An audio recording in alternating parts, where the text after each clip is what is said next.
within this material world instead. To put it in a more general way.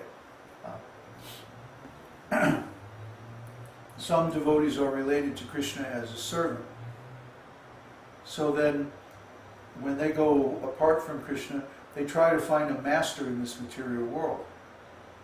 We see these guys in the military, or in corporations, playing follow the leader, and they'll do anything.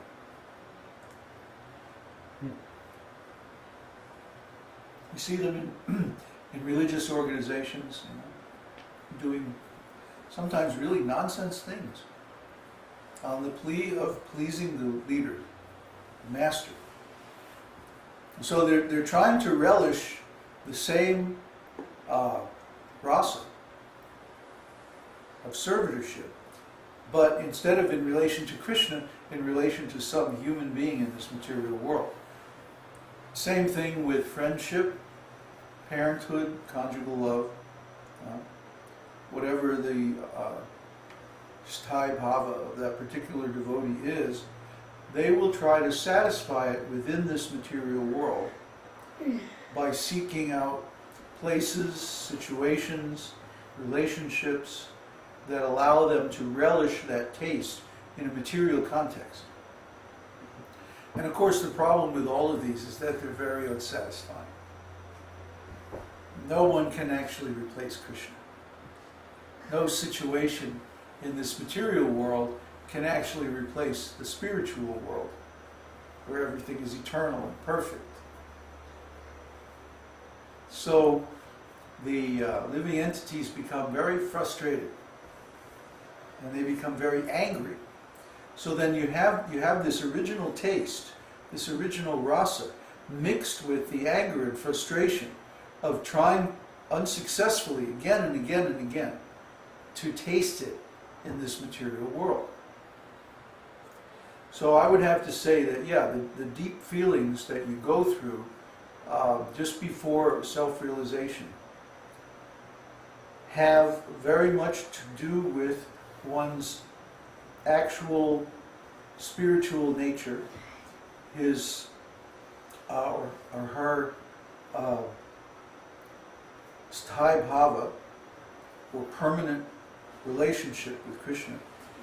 But they get covered over by this tremendous pain of trying again and again and again in this material world to satisfy them and not being successful. It's not just this lifetime, but many, many, many lifetimes before this one, where the person has been trying again and again, banging their head up against the wall of this material energy and failing again and again and again. And then taking another birth and thinking, oh, this time I'll be able to get it, Maybe I'll go to the heavenly planets, that's it, And then that doesn't work, and then they have to go, it's just horrible. So I'm trying to make the description as general as possible for different types of devotees. But specifically in the mood of conjugal love, in this material world, there's so much cheating around intimate relationships, so much lying, I'll love you forever. Nobody can love forever, not in this material world. Even people who really genuinely like and care for one another, after so many years with each other, it becomes a routine. It's boring. It's ordinary. You get to know everything, every little imperfection of the person's body, mind, personality, and actions, and so on like that. And after a while it's like, oh no, I know what he's going to say.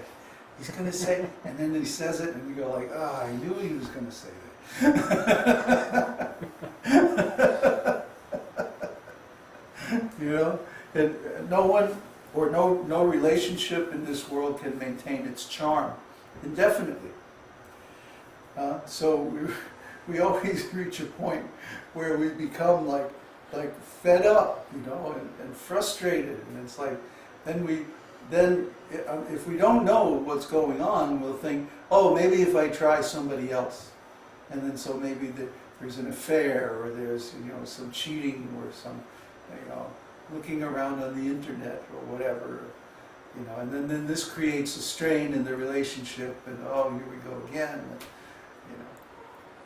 So these material relationships can never give the taste that we're looking for, because we are looking for Krishna.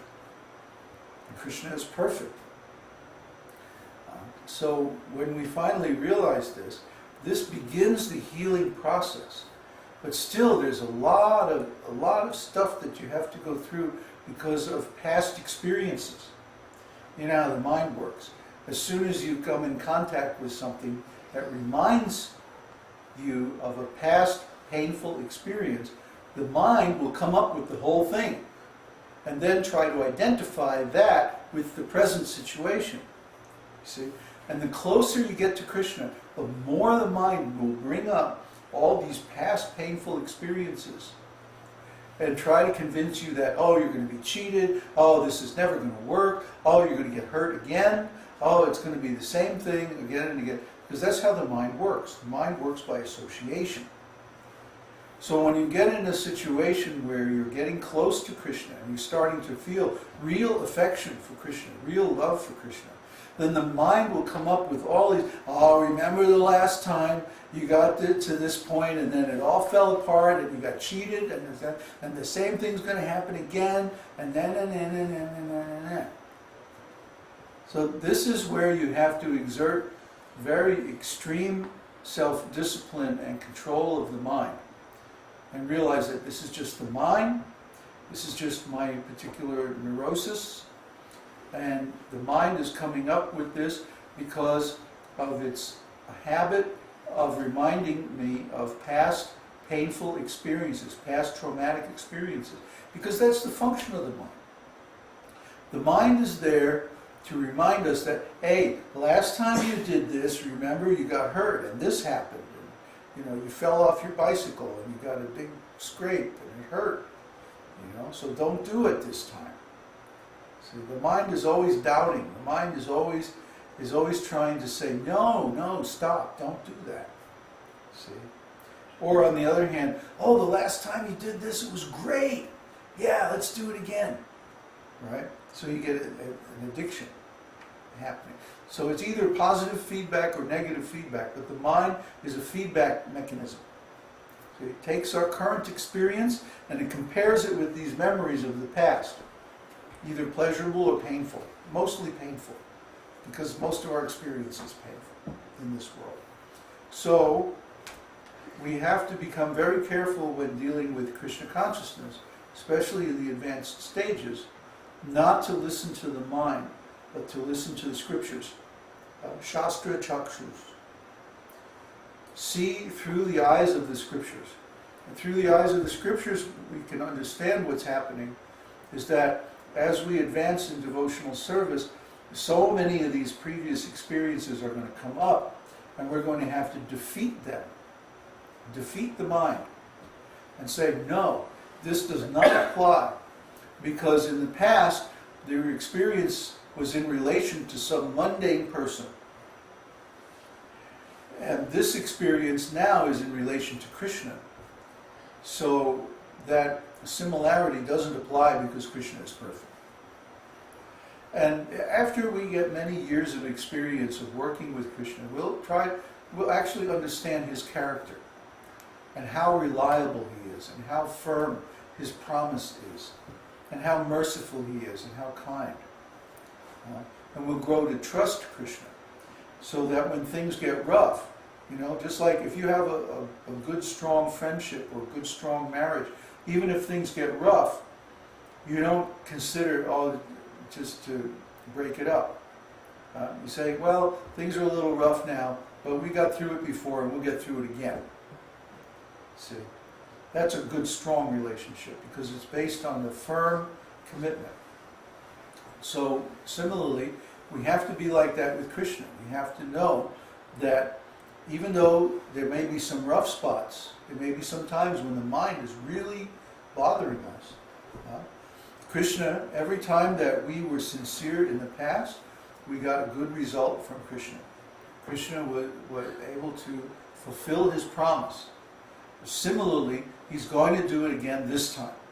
He's going to really give us what he promised. But we have to do our part, and we have to defeat our mind. We have to discipline our mind. That this is not the same. You're thinking that this is the same as that last time, but no. And the difference is, this time we're falling in love in relation to Krishna. And Krishna is not like that other person. Krishna will never become boring. Krishna will never become old. Krishna will never have a fault or a failure. Krishna is all victorious, all perfect. So if we fall in love with Krishna, it's not going to be the same as the last time. This time it's going to work. And we have to be very firm with the mind. Bhaktisiddhanta used to say,